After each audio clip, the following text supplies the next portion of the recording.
أعوذ بالله السميع العليم من الشيطان الرجيم. بسم الله الرحمن الرحيم. السلام عليكم ورحمة الله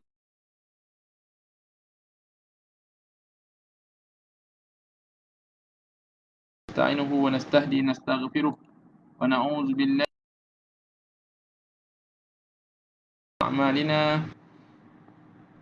من يهده الله فلا مضل له ومن يضلل فلا هادي له أشهد أن لا إله إلا الله وأشهد أن محمدا عبده ورسوله اللهم رب اشرح لي صدري ويسر لي أمري واحلل عقدة من لساني يفقه قولي أما بعد. الحمد لله, puji dan syukur pada Allah Subhanahu Wa Taala. Mari sama-sama kita mulakan majlis kita dengan bacaan Ummul Kitab Al-Fatihah. Bismillahirrahmanirrahim. Ar-Rahmanir-Rahim. Maliki yaumiddin. Iyyaka na'budu wa iyyaka nasta'in. Ihdinas siratal mustaqim. Siratal ladzina an'amta 'alaihim ghairil maghdubi 'alaihim waladdallin. Amin ya rabbal alamin. Alhamdulillah, sekali lagi kita rafakkan rasa syukur pada Allah Subhanahu Wa Taala atas kesempatan waktu yang diberikan, atas umur yang masih lagi dilanjutkan, atas kesihatan yang masih dibaikkan. Mudah-mudahan kesempatan waktu yang sebegini kita sangat yakin dan percaya bertambahnya umur, bertambahnya hari, bertambahnya waktu, maka bertambahlah dekat kita dengan Allah Subhanahu Wa Taala. Maka bertambahlah dekat untuk kita menemui saat kita perjanjian kita untuk kita bertemu dengan Allah Subhanahu Wa Taala ataupun yang dinamakan dengan kematian. Maka kita nak melakukan persiapan demi persiapan, nak merancang nak melakukan perancangan demi perancangan. Mudah-mudahan salah satu yang kita amalkan dalam kehidupan kita seharian sebegini adalah untuk kita melazimi majlis-majlis ilmu, untuk kita melazimi duduk dalam keadaan mahukan satu pembaikan dalam diri kita. Mudah-mudahan kita dapat memperbaiki hubungan kita dengan Allah Subhanahu Wa Taala. Tuan-tuan dan puan yang dirahmati oleh Allah Subhanahu Wa Taala, insya-Allah pada malam ni kita nak menyambung lagi perbincangan kita tentang kitab Jadid Hayatak ataupun Perbaharuilah Hidupmu ini, untuk menambahkan lagi motivasi kita bagaimana untuk kita menambahkan amalan dalam kehidupan kita, menambahkan keyakinan kita terhadap Allah Subhanahu Wa Taala, dan agar perjalanan kehidupan kita ini sentiasa dibimbing, sentiasa diletakkan dalam keadaan mencari redha Allah Subhanahu Wa Taala. Dan insya-Allah sebagaimana yang diwar-warkan pada malam ni, insya-Allah kita masih lagi nak menyambung tajuk yang kita bacakan pada minggu yang lalu. Kita dah sebut tentang ilmu yang membuahkan amal.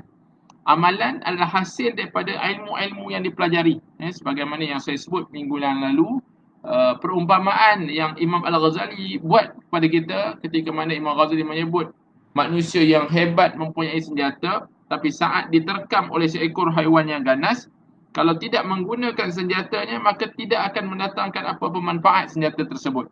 Begitulah perumpamaan manusia yang ada ilmu, manusia yang mempelajari ilmu tetapi tidak mengamalkan ilmu tersebut dalam kehidupan sehariannya itu, maka tidak bergunalah ataupun tidak bermanfaatlah ilmu itu dalam kehidupan. Dan insya-Allah mudah-mudahan kita nak melihat satu dua perkara pada malam ini, bagaimana amalan dikatakan di bawah tajuk, masih lagi di bawah tajuk ilmu yang membuahkan amal. Tapi Syekh Muhammad Al-Ghazali nak sebutkan kepada kita tentang amalan mengangkat tahap ilmu. Bagaimana yang disebut tentang amalan itu? Mengangkat tahap ilmu yang kita pelajari selama dalam kehidupan kita ini, insya-Allah. Baik. Tuan-tuan dan puan yang dirahmati oleh Allah Subhanahu Wa Taala. Dulu ataupun pada minggu yang lalu kita dah bahaskan tentang kepentingan mencari ilmu, tentang kehebatan manusia yang mencari ilmu. Nabi sallallahu alaihi wasallam menyebut tentang man salaka tariqan yaltamisu fihi ilman sahallallahu lahu bihi tariqan ila jannah. Nabi menyebut tentang siapa yang menempuh jalan untuk menuntut ilmu, maka Allah Subhanahu Wa Taala mempermudahkan urusannya untuk mendapat syurga Allah. Ini antara kelebihan. Dan banyak lagi sebenarnya tentang kelebihan-kelebihan manusia yang mencari ilmu. Yang disebutkan kepada kita ni tentang amalan yang boleh mengangkat tahap ilmu, bagaimana manusia itu menggunakan ilmu yang telah dipelajari untuk dijadikan amalan dalam kehidupan kita. InsyaAllah mudah-mudahan dapat sama-sama kita jadikan panduan dalam kehidupan kita seharian. Baik. Kata Syekh Muhammad Al-Ghazali, pengetahuan theoretical ataupun pengetahuan teori semata-mata yang belum direalisasikan dalam bentuk tindakan atau belum dialihkan dari ruang fikiran ke ruang yang nyata adalah seperti makanan yang belum diuraikan oleh sistem penghadaman menjadi tenaga dan pergerakan. Subhanallah. Tuan-tuan lihat, kita dah jumpa banyak dah Syekh Muhammad Ghazali buat banyak perumpamaan-perumpamaan dalam kehidupan ataupun banyak perumpamaan-perumpamaan yang dekat untuk kita memahami sebenarnya. Kata Syekh Muhammad Ghazali, kalau pengetahuan teori semata-mata ataupun hanya pengetahuan yang berbentuk ilmu ini yang tidak dipraktikkan, yang belum dipindahkan kepada bentuk tindakan, ibarat bagaimana makanan yang belum diuraikan menjadi tenaga. Bila kita makan, hanya makanan itu makan masuk saja, kalau tidak dipindahkan untuk kita melakukan kerja, maka itulah perumpamaan ilmu dan juga amalan. Subhanallah. Menarik. Kalau makanan kita hanya makan tapi tak menggunakan tenaga yang telah hasil daripada kita makan tadi ni, maksudnya kita akan membiarkan badan kita akan rosak binasa. Kita hanya duduk, lepas makan kalau kita tidur saja, maka tenaga yang ada tu maksudnya hanya menjadi lemak, hanya bertukar, tidak ditukarkan menjadi satu yang bermanfaat. Itulah ibaratnya ilmu.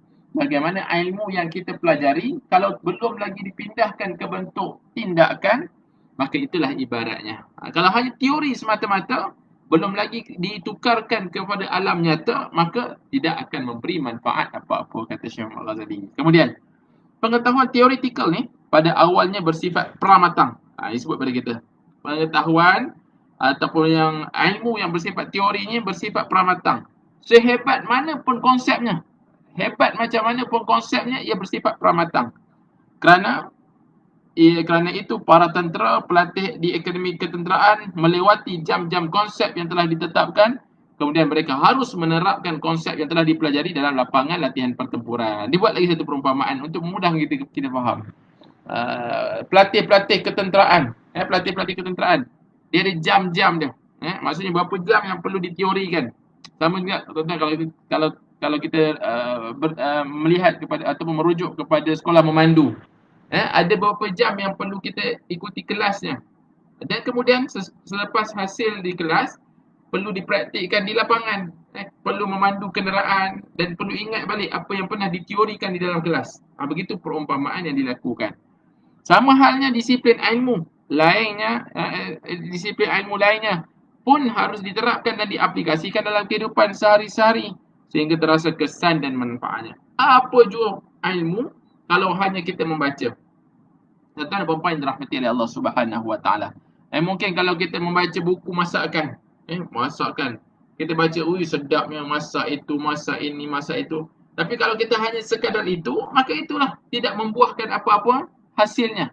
Tetapi saat kita membaca buku-buku menu, kemudian diterjemahkan dalam bentuk kita melakukan tindakan, memasaknya, maka akan ada hasilnya. Begitu. Ini yang disebutkan tentang bagaimana ilmu dan praktikal dalam kehidupan manusia yang perlu dibuat.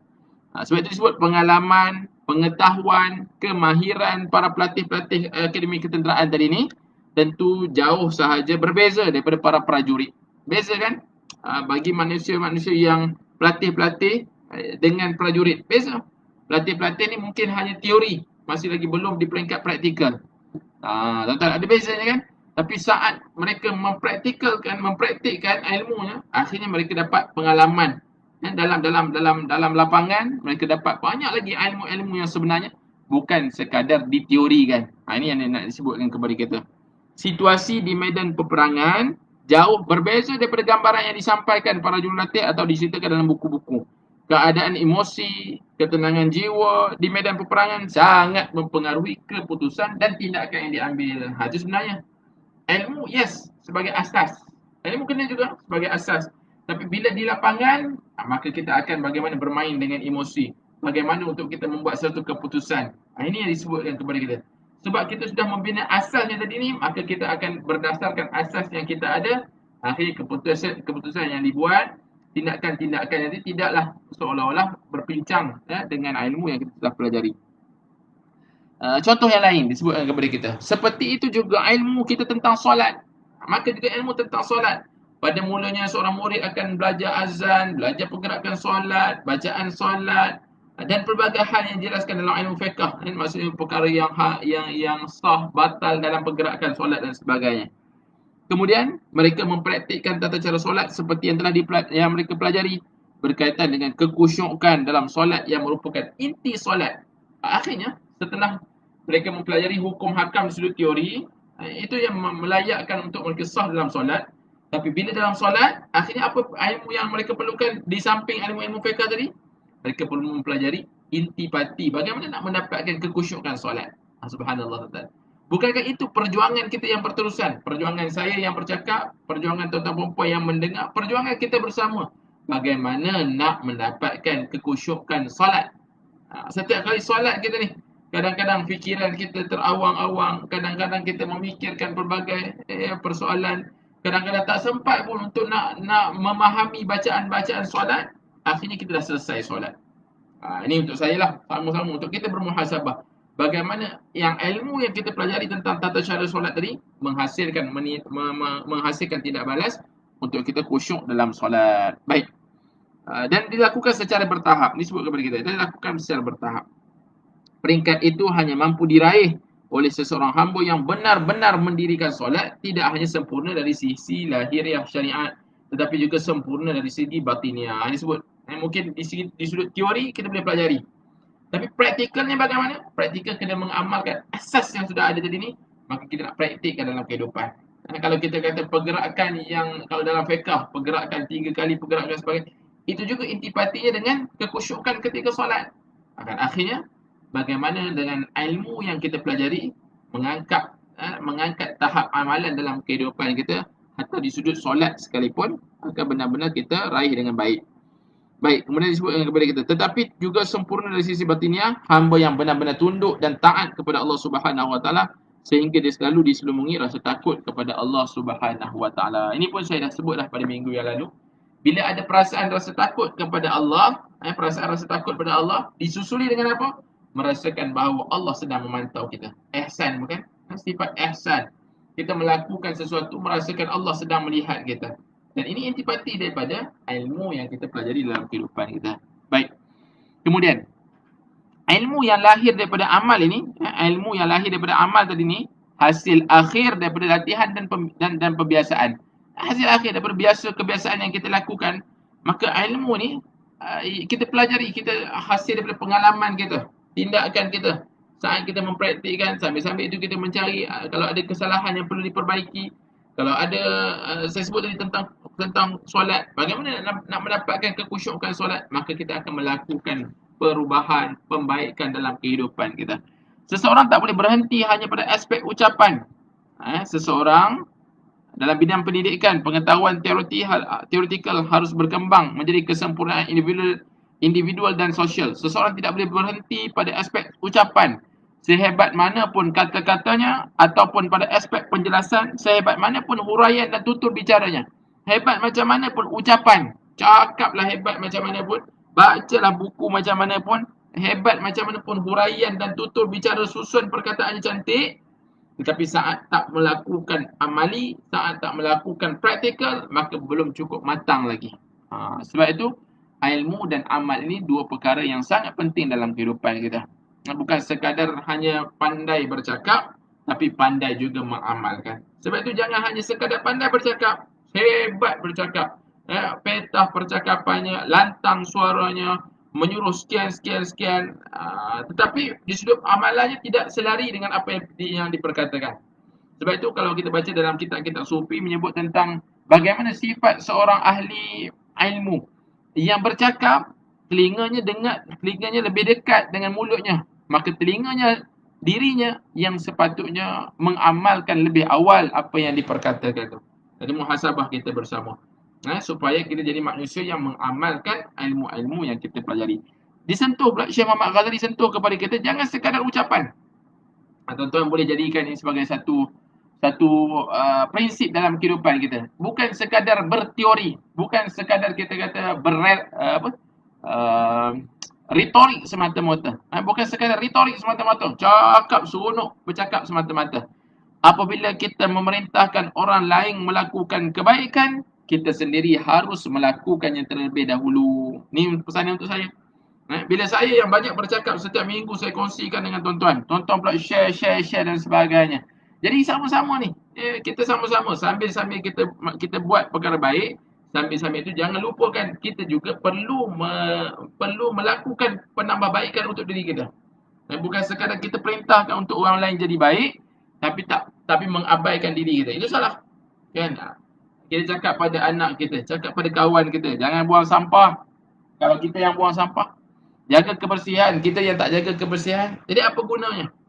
Yang sepatutnya kita bercakap dan kitalah yang sepatutnya mengambil tindakan tersebut terlebih dahulu. Begitu juga apabila kita memerintahkan orang lain menjauhi keburukan, kita harus menjadi orang yang pertama yang menjauhi keburukan itu. Kalau kita orang yang pertama yang minta orang jauhi keburukan, dan kita minta orang itu juga kita juga menjadi orang pertama yang meninggalkan keburukan tersebut. Orang pertama yang meninggalkan keburukan tersebut dalam kehidupan. Baik. Kemudian disebutkan kepada kita, berusahalah mengubah perintah dan larangan kita itu menjadi kenyataan. Usahalah apa yang kita cakap ni. Usahalah kebaikan-kebaikan yang kita cakap. Kita minta kawan kita solat awal. Kita minta kawan kita jaga kebersihan. Kita minta anak kita makan dengan tangan kanan. Kita minta anak kita buang sampah pada tempatnya. Kita larang keburukan pula. Kita larang sahabat-sahabat kita buat sesuatu yang tidak baik. Kita larang manusia-manusia lain melakukan keburukan. Maka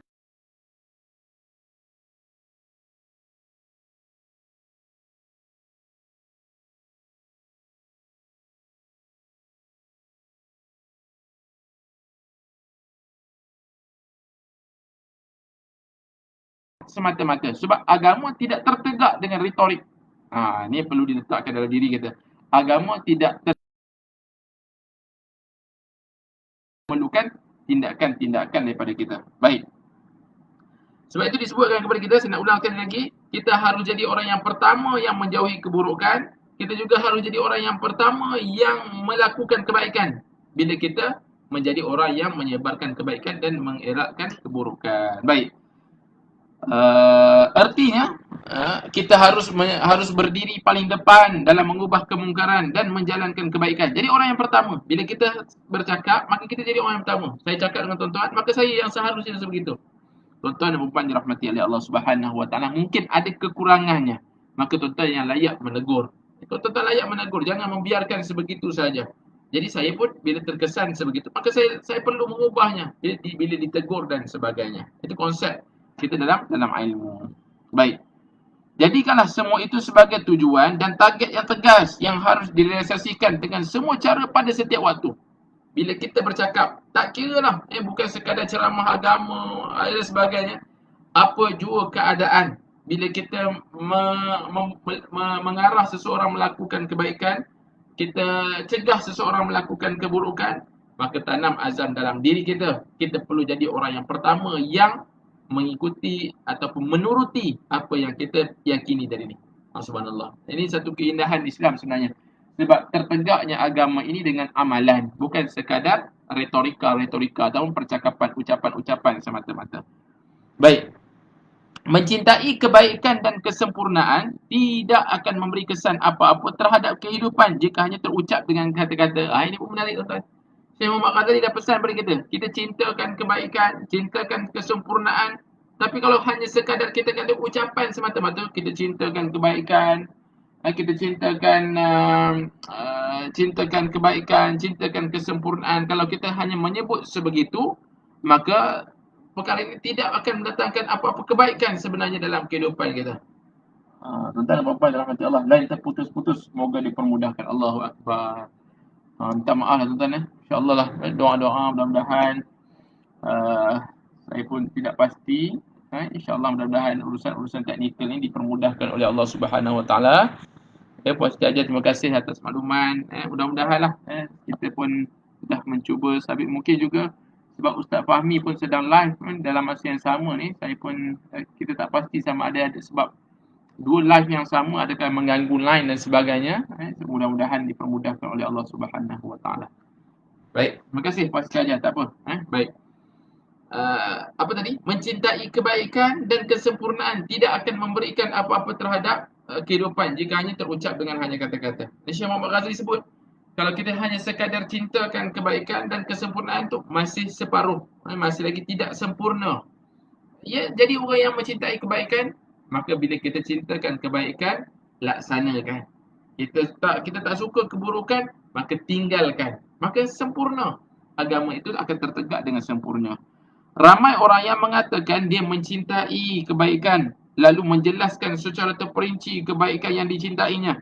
Ramai pula orang yang mampu menjelaskan masalah yang dihadapinya dengan penjelasan yang sangat menarik. Namun, masalah dan kesulitan yang dihadapinya tidak akan selesai hanya dengan kata-kata. Subhanallah, kan? Mampu manusia yang menyebut tentang kebaikan, menghuraikan kebaikan, pandai bercakap, pandai hanya berkata-kata sahaja. Tapi kalau tidak dengan tindakan, maka ini kita akan lihat nanti bagaimana Allah menegur kita sebenarnya. Manusia yang pandai bercakap. Ini muhasabah untuk kita ya, para asatizah juga yang pandai bercakap mungkin setiap hari, berkuliah dan sebagainya. Ini memerlukan pemahaman untuk kita bertindak sebagaimana yang kita perkatakan. Tidak sekadar hanya bercakap, pandai menghurai, tetapi pada tindakan amali tidak berkesan. Saya bagi contoh-contoh yang mudah tadi ni tentang minta anak minum dengan tangan kanan, tapi kita yang minum tangan kiri, kita yang minum dengan kita yang makan dengan tidak ada adab, sedangkan kita ajar anak kita. Ini yang perlu kita perbaiki dalam diri kita. Ini akhirnya bagaimana kita nak mengaplikasikan ilmu dalam kehidupan kita. Sekadar mencintai, ya, ramai orang boleh mencintai, tapi mengamalkan itu memerlukan tindakan yang baik dalam diri kita. Okey. Ramai pula orang yang mampu menjelaskan masalah. Ini yang sebut tadi. Namun masalah dan kesulitan yang dihadapi tidak akan selesai dengan kata-kata. Sebut masalah sekian. Aku ada masalah ini dan masalah itu, masalah ini. Tapi kalau hanya berkata-kata, adakah selesai masalah tersebut? Tidak selesai juga. Cinta yang sekadar diucapkan akan berhujung pada kematian cinta itu sendiri. Seperti matinya cita-cita dan harapan pada diri seorang yang pemalas. Subhanallah. Contoh ingat lagi. Ketika disebutkan kata silap saya, Ibrahim Ibn Adham menyebut tentang bagaimana doa nak dimakbulkan oleh Allah Subhanahu Wa Taala. Kata Ibrahim Ibn Adham, mana mungkin doa nak dimakbulkan oleh Allah kalau kita sekadar mengatakan kita cinta Nabi tapi kita tak mengamalkan sunnah Nabi. Kita kenal Allah tapi kita tidak mengamalkan ataupun tidak beramal untuk memenuhi hak-hak Allah Subhanahu Wa Taala. Kita kata kita cintakan syurga, kita nakkan syurga Allah, tapi tak berusaha pun nak mendapatkan syurga. Ini satu templakan. Akhirnya sukar nak mendapatkan makbul doa. Kita kata, ya Allah, kita nak sangat syurga Allah, tapi amalan tak buat. Hanya kata-kata. Kita cintakan Allah Subhanahu Wa Taala, tapi tak memenuhi hak-hak Allah Subhanahu Wa Taala. Jadi masih lagi tidak sempurna sebenarnya kesempurnaan yang kita cari, sebab bukan sekadar hanya ini melibatkan iman. Iman itu bukan sekadar dengan perkataan, tapi iman itu melibatkan tiga perkara: perkataan, pengakuan dan juga tindakan. Iman, pengakuan dengan hati dan juga tindakan. Pengakuan, perakuan dan juga dengan tindakan kita memerlukan, sebab tindakan itu adalah buah hasil ataupun yang disebutkan tadi ni hasil akhir daripada latihan pembiasaan kita dalam seharian. Allah Subhanahu Wa Taala membenci perilaku seperti ini. Allah Subhanahu Wa Taala, kata Syekh Muhammad Ghazali, Allah Subhanahu Wa Taala membenci, sebagaimana yang disebutkan dalam surah As-Saff. Allah Subhanahu Wa Taala, nanti kita akan jumpa Allah sebut dalam surah As-Saff bagaimana Allah sangat benci manusia yang pandai bercakap tapi perilaku seperti ini, kerana kemungkinan besar orang yang berperilaku seperti itu akan menyalahkan orang lain ketika dia tidak mendapat meraih keinginannya. Ini hati-hati. Bila manusia tersebut tidak mampu meraih apa yang diinginkan, akhirnya mula menyalahkan manusia lain. Hasil daripada tidak mengamalkan apa yang diperkatakan tadi ni. Allahumma salli ala Muhammad. Orang seperti itu juga seringkali memiliki fikiran yang sempit dan cetek. Ramai pula orang mukmin yang berperilaku seperti itu, padahal sebagai mukmin seharusnya mereka mampu melihat petunjuk berbanding orang yang padahal sebagai mukmin seharusnya mereka mampu melihat petunjuk berbanding orang yang tidak beriman. Masya-Allah, tabarakallah. Ini nak sebutkan kepada kita supaya bagaimana sikap kita sebagai seorang mukmin, bukan sekadar pandai berkata-kata, tapi pada tindakan juga mengamalkan. Kalau kita pandai nasihat orang untuk sabar, maka kita jadi orang yang sabar. Dulu tuan-tuan kalau ingat, saya pernah bagi contoh seorang ibu yang sedang masak. Ibu yang sedang masak, datang anaknya, mak, anaknya yang mungkin baru balik sekolah, mak, tengoklah ni, Along dapat ni, dia Along, lukisan Along cantik ni, cikgu cakap lukisan Along cantik. Sebagai seorang mak yang sedang masak, kalau mak tu tiba-tiba tengking anaknya, sabar boleh tak sabar? Tuan-tuan tengok. Mak menyuruh anaknya bersabar, tapi mak yang tidak sabar. Ini contoh yang dekat mungkin dalam kehidupan kita. Ataupun bagi saya yang bercakap, kita mungkin ada tuan-tuan perempuan, cikgu-cikgu yang bercakap di sekolah dan sebagainya. Kita mengajar tentang konsep-konsep, teori-teori yang hebat tentang sabar, redha, tawakal dan sebagainya. Bagaimana usaha kita sendiri untuk mengamalkan dalam kehidupan kita.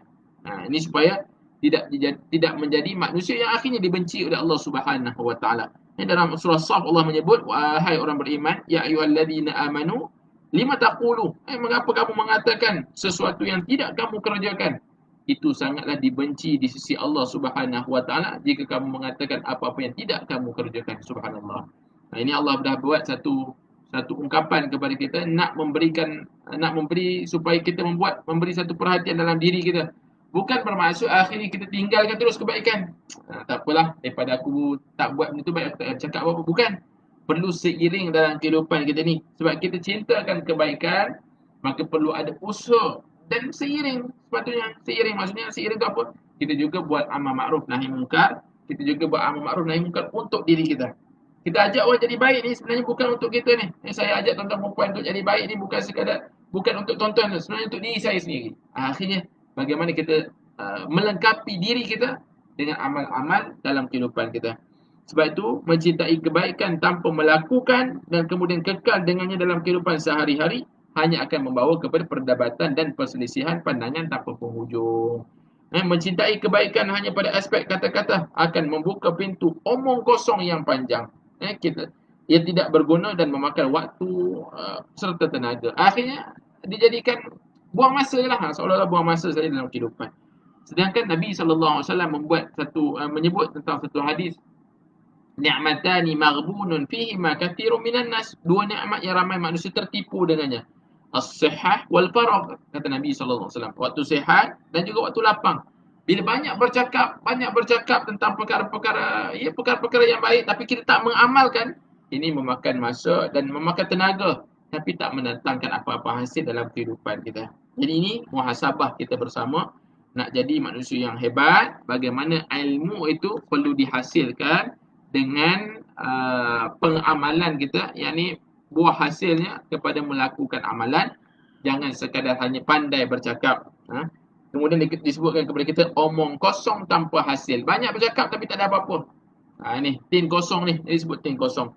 Seandainya setiap orang memiliki kecintaan pada kebaikan, lalu dengan dorongan perasaan yang dimilikinya tu bergerak menerapkan teori dan ilmu tentang kebaikan itu dalam praktik amal, tentu mereka akan mampu mewujudkan kehidupan baik, tenteram dan bahagia. Tuan-tuan, bukankah ini yang kita dambakan dalam hidup kita? Kita ada ilmu, maka kita banyak mempelajari ilmu, kita amalkan pula dalam kehidupan kita. Bila kita amalkan dalam kehidupan kita, apa kita akan dapat? Ketenangan daripada Allah Subhanahu Wa Taala, ketenteraman dalam kehidupan kita. Cubalah tuan-tuan, cuba. Apa jua ilmu, saya kadang-kadang kalau kita luaskan pengertian apa saja ilmu, bukan sekadar yang disebutkan oleh Syekh Muhammad Ghazali tentang solat dan sebagainya. Kalau kita ilmu kita, ilmu memasak, saya bagi contoh tuan-tuan, bila kita aplikasikan, terjemahkan dalam bentuk tindakan, kita memasak, ada hasilnya. Kita baca masak lomak cili api. Esok tengah hari kita cuba beli bahan-bahan dan kita praktikkan, akhirnya dapat hasil tak? Dapat hasilnya. Mendatangkan apa? Ketenangan dalam hidup kita bila kita berdasarkan ilmu yang betul tadi ni. Allahumma salli ala Sayyidina Muhammad. Pelaksanaan kata-kata dan melakukan tindakan praktis akan menjamin kejayaan. Pelaksanaan kata-kata dan melakukan tindakan yang praktis akan menghasilkan kejayaan. Baik. Allahumma salli ala sayyidina Muhammad. Sebagaimana dikatakan Dale Carnegie, Syekh Muhammad Ghazali banyak quote kata-kata Dale Carnegie ni. Sebagaimana yang kita pernah baca dalam mukadimah. Dengan menerapkan nilai-nilai kebaikan dalam kehidupan sehari-hari, kita akan mampu menyelesaikan masalah yang paling berat sekalipun. Beliau mengisahkan seorang konsultan barat bernama Leon Chamkin. Minta maaf tuan kalau salah pronoun ya. Leon Chamkin berkata, saya membuat satu peraturan yang harus dipatuhi setiap wakil syarikat yang ingin melaporkan masalah syarikatnya. Dia terlebih dahulu perlu menjawab secara bertulis 4 pertanyaan berikut. Ini yang disebutkan tentang bagaimana nak menyelesaikan masalah yang berat dalam kehidupan, kemudian perlu menjawab 4 persoalan. Saya ringkas tuan-tuan. Apa 4 persoalan itu? Kenali apa masalah, kenapa muncul masalah tersebut, apa penyelesaian yang boleh diambil untuk mengatasi masalah tersebut, apa penyelesaian yang terbaik. Ini yang disebutkan tentang 4 perkara. Kenali dulu apa masalahnya sebenarnya, kenapa masalah itu timbul, apa penyelesaian yang boleh diambil, apa penyelesaian terbaik, supaya kata Dale Carnegie ini, supaya tidak hanya berkisar kepada hanya perbincangan semata-mata.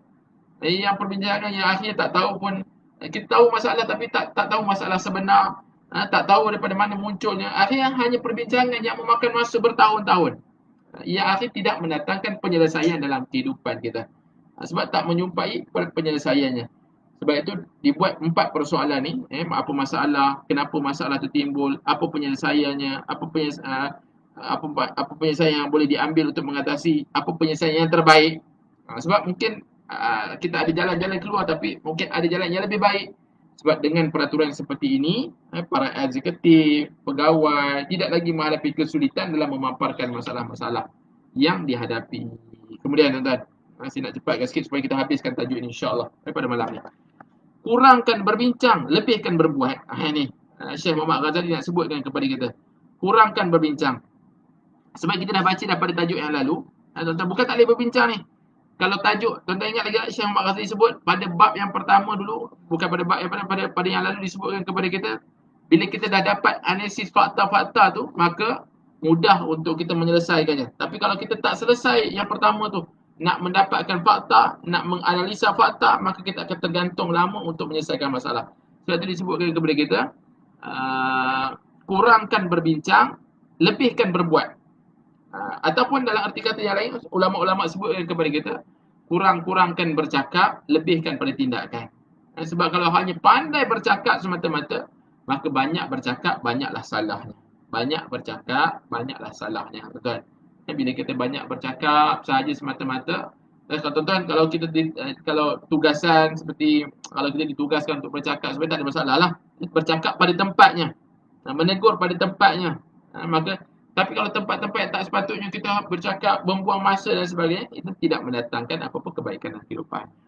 Kata-kata para director dan pengurus tertinggi dalam perniagaan kadang-kadang terlalu berjela-jela tanpa arah yang jelas sehingga membuatkan para pekerja berasa bosan. Syekh Muhammad Ghazali bawa perumpamaan dalam company, dalam syarikat.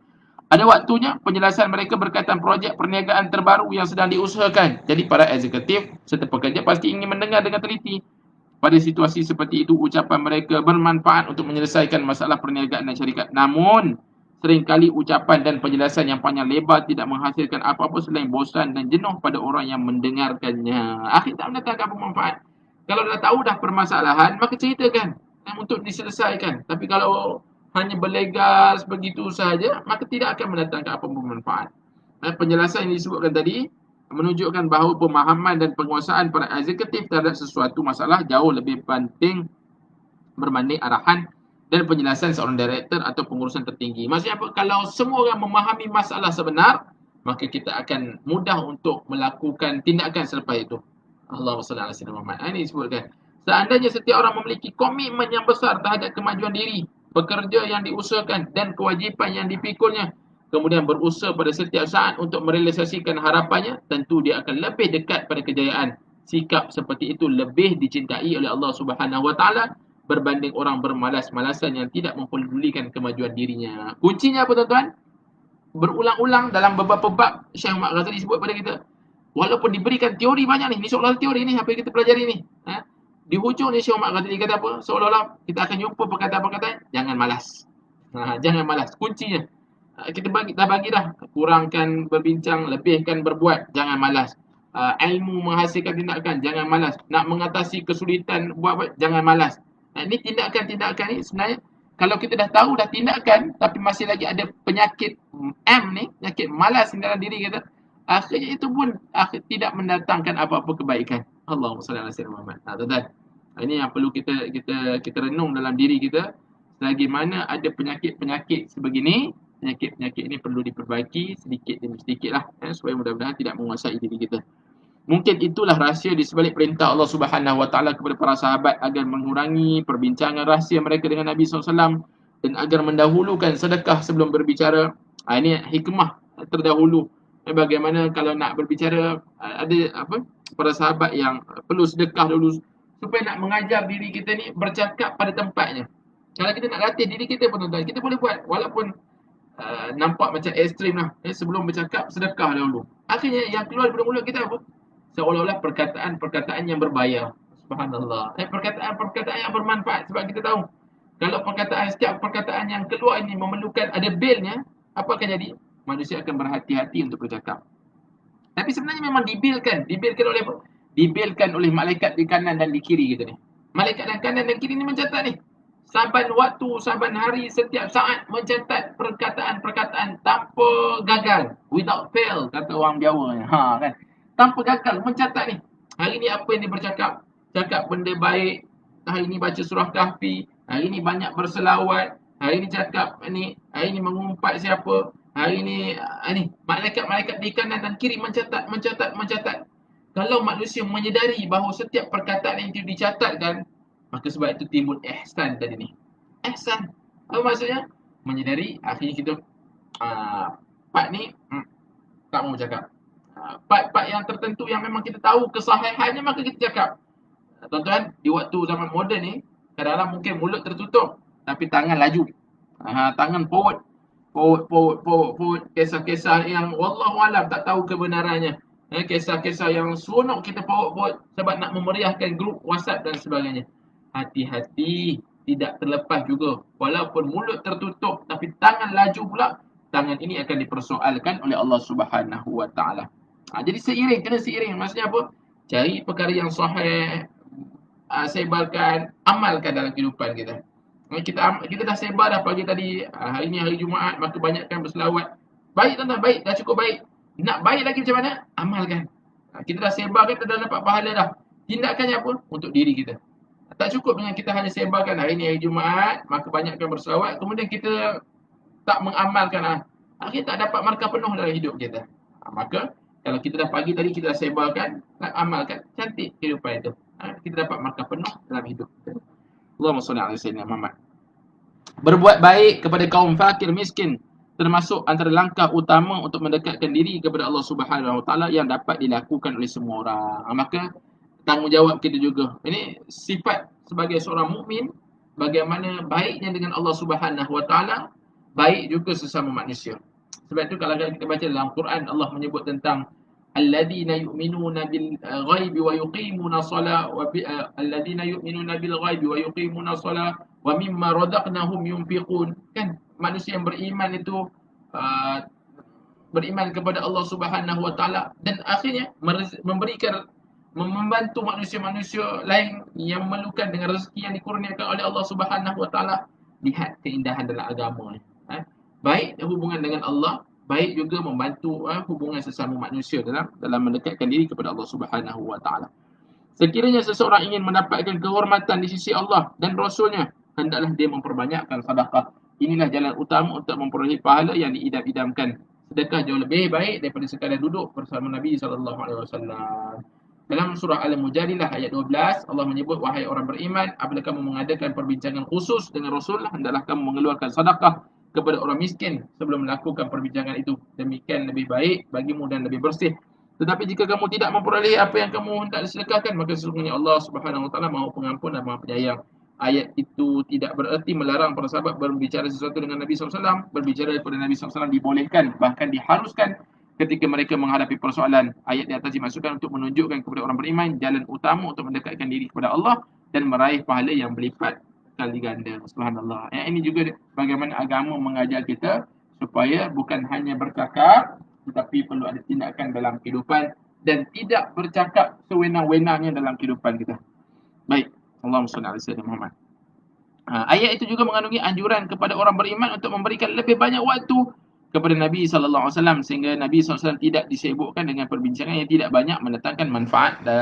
Dan dalam ayat yang seterusnya, ayat Mujadilah tadi, ayat ke-13, Allah menyebut, adakah kamu takut menjadi miskin kerana memberikan sedekah sebelum melakukan perbincangan dengan Rasul? Tetapi jika kamu tidak melakukannya dan Allah telah memberi ampun kepadamu, maka laksanakanlah solat, tunaikanlah zakat dan taatlah kepada Allah dan Rasulnya, maka Allah Maha teliti atas apa yang kamu kerjakan. Duduk bersama dan berbicara dengan orang besar sebagaimana diajarkan banyak pengalaman merupakan satu cara untuk meningkatkan diri dan kefahaman. Namun jika tidak disertai kesedaran dan tujuan yang jelas, duduk dan berbicara dengan seorang pemimpin atau tokoh besar hanya akan membuang waktu dan melalaikan seseorang daripada kewajipan yang sebenar. Ingat, ini dah peringatan akhir dah tuan-tuan. Syekh Muhammad Ghazali pesan, kalau duduk dengan orang yang ada pengalaman, bercakap dengan orang yang tokoh tertentu dan sebagainya, itu baik. Nak mendapatkan, nak dengar pengalaman dan sebagainya. Tapi kalau tak ada kefahaman yang jelas, kalau tak ada satu kesedaran yang baik, maka itu akan membuatkan kita hanya sekadar buang masa, buang waktu saja, lalai dalam sekadar tak mahu nak melakukan sesuatu perbaikan dalam diri kita. Jadi batasilah perbualan dan perbicaraan yang sia-sia. Curahkanlah perhatian untuk melakukan sesuatu yang lebih penting dan lebih bermanfaat. Ini muhasabah untuk kita, tuan-tuan. Bagaimana ilmu nak membuahkan amal tadi dengan tindakan yang diakhiri dengan Syekh Muhammad Ghazali pesan kepada kita, kurang-kurangkan bercakap, kurang-kurangkan untuk buat sesuatu yang sia-sia, banyakkan amal dalam kehidupan kita. Tuan-tuan dan puan-puan dirahmati oleh Allah Subhanahu Wa Taala, bukankah putaran kehidupannya begitu? Kita masuk sekolah, kawan kita ramai. Bila masuk universiti, kawan kita makin ramai. Tapi bila kita dah mula bekerjaya, berkeluarga, dia ada tapisan-tapisannya. Ada tapisan-tapisannya sikit. Bila ada tapisan-tapisannya itu, akhirnya semakin meningkat umur kita, akhirnya semakin kita bersendirian. Yang akhirnya kita semakin meninggalkan rakan-rakan yang lain. Kita semakin meninggalkan keluarga kita. Yang akhirnya mengajar kita supaya untuk kita duduk di dalam kubur nanti bersendirian. Kita akan berhadapan dengan Allah Subhanahu Wa Taala nanti bersendirian. Ya, akhirnya bagaimana nak menjawab di hadapan Allah Subhanahu Wa Taala kalau kita hanya banyak bercakap tapi tidak mengamalkan ilmu-ilmu yang kita pelajari. Jadi mudah-mudahan kita jadi manusia yang meninggalkan perbuatan yang sia-sia dan banyak untuk kita berusaha mengamalkan apa yang telah kita pelajari. Saya baca rumusan yang disebutkan kepada kita tentang tajuk ilmu membuahkan amal ni apa, tuan-tuan? Agama mampu membawa perubahan jika ilmu agama itu diamalkan.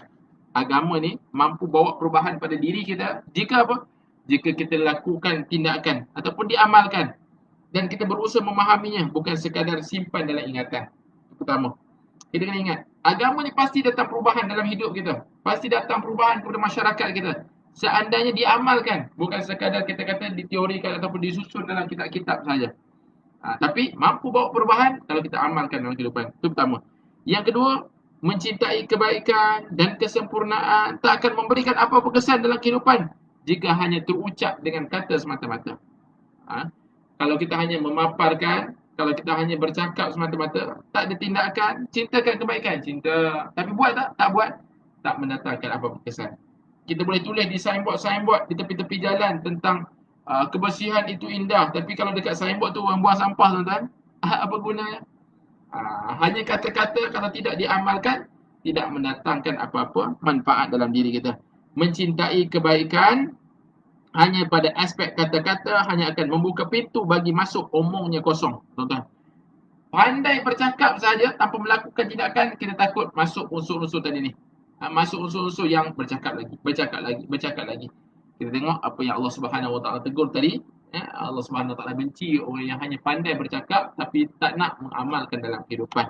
Dan yang terakhir, untuk mendapatkan kehormatan di sisi Allah Subhanahu Wa Taala, hendaklah memperbanyakkan amalan berbanding dengan percakapan. Akhirnya kita dapat manfaat apa tuan-tuan? Bercakaplah pada tempatnya. Bercakaplah pada tempatnya. Dan yakinlah, sebagaimana yang saya sebut pada tuan-tuan tadi, yakinlah setiap percakapan kita tidak akan terlepas daripada catatan, akan dicatat oleh Allah Subhanahu Wa Taala. Tuan-tuan mungkin baca dalam surah Kahfi tadi, tak silap saya ayat yang ke-49. Tuan-tuan cuba baca ayat yang ke-49. Menyebut tentang bagaimana manusia yang berada di hari akhirat nanti menyesal melihat buku amalan sehingga bertanya, ni buku apa ni? Tak terlepas satu pun catatan. Manusia yang menyesal ini bila melihat buku amalan ni, buku apa ni? Satu pun tak tertinggal. Malam ni dia buat apa, siang dia buat apa, apa dia bercakapkan, apa yang di-type, type pada orang ramai, type pada seorang-seorang, apa yang diperkatakan, apa yang dia melihat. Buku catatan itu dicatat secara detail oleh Allah Subhanahu Wa Taala melalui malaikatnya. Maka kita tak nak jadi manusia yang terkejut di hari kiamat kelak. Maka mudah-mudahan Allah berikan kekuatan kepada kita untuk kita mengamalkan. Doakanlah tuan-tuan, mudah-mudahan kita jadi manusia yang mengamalkan ilmu-ilmu yang kita pelajari. Mudah-mudahan Allah beri kekuatan kepada kita untuk kita bertindak setelah kita membaca, setelah kita mempelajari bertahun-tahun namanya. Mudah-mudahan Allah beri kekuatan kepada kita untuk kita menjadi manusia yang tidak hanya pandai sekadar berkata-kata. Sebab disebutkan oleh Syekh Muhammad Ghazali kepada kita tadi, ni pengetahuan yang bersifat teori semata-mata yang tidak direalisasikan dalam bentuk tindakan. Ibarat apa tuan-tuan? Ibarat makan, masuk dalam badan makanan tersebut dan tidak diterjemahkan kepada badan, tidak diterjemahkan kepada aktiviti. Akhirnya boleh merosakkan badan kita. Makan, tapi badan tu tak digunakan untuk beraktiviti, maka merosakkan badan. Samalah juga dengan ilmu. Bila kita membaca, mendengar, mencari ilmu, maka sampai masanya untuk kita mempraktiskan. Bukan sekadar kita membaca, bukan sekadar kita mendengar, bukan sekadar kita nak mendapatkan ilmu, tapi nak beramal untuk mendapat redha Allah Subhanahu Wa Taala. Tuan-tuan dan puan-puan dirahmati Allah Subhanahu Wa Taala, saya kira sekadar itu dahulu pada malam ini. Mohon maaf atas kekhilafan bicara dan mungkin ada beberapa isu-isu teknikal tersangkut dan sebagainya. Sebab bagaimana saya sebut tadi, mungkin ada clash live pada page klinik ngaji Kubak ni. Saya aluk-alukkan tuan-tuan dan puan untuk terus berkongsi dan boleh menyebarkan ilmu-ilmu supaya bertambah perkembangan yang baik di klinik ngaji Kubak Center ini. Dan tuan-tuan doakanlah, mudah-mudahan Allah Subhanahu Wa Taala mengangkat wabak ini, memberikan kesihatan kita yang baik kepada diri kita, keluarga kita. Saya doakan tuan-tuan, mungkin ada anak-anak tuan-tuan dan puan-puan yang akan menduduki peperiksaan SPM Isnin nanti, Selasa pada minggu hadapan, dipermudahkan urusannya, diberikan taufik dan hidayah kepada anaknya untuk menjawab peperiksaan dengan baik. Mudah-mudahan Allah Subhanahu Wa Taala menjadikan anak saya, anak tuan-tuan dan puan-puan, anak-anak yang mampu mendoakan kita saat kita berbaring di alam barzah nanti. Mudah-mudahan anak ini yang diamanahkan oleh Allah Subhanahu Wa Taala, anak ini anak yang menjadi anak yang soleh-solehah. Dan anda ada di antara tuan-tuan dan puan-puan, ada di antara kita yang mungkin sedang diuji oleh Allah Subhanahu Wa Taala dengan kesihatan, sakit dan sebagainya, diberikan kesembuhan. Mungkin ada di antara kita yang sedang diuji dengan kesempitan wang, kesempitan harta dan sebagainya. Allah Ta'ala berikan murahkan rezeki pada kita semua. Mungkin ada yang sedang diuji dengan hutang piutang. Allah Ta'ala langsaikan hutang-hutang kita. Mungkin ada yang diuji dengan pelbagai masalah rumah tangga. Mudah-mudahan Allah Ta'ala berikan kepada kita semua mawaddah warahmah.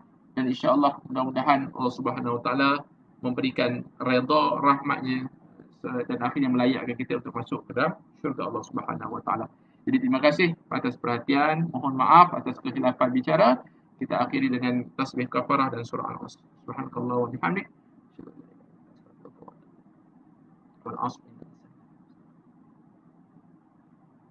Aqulu qawli hadza wa astaghfirullahal azim li wa lakum. Wassalamu alaikum warahmatullahi wabarakatuh.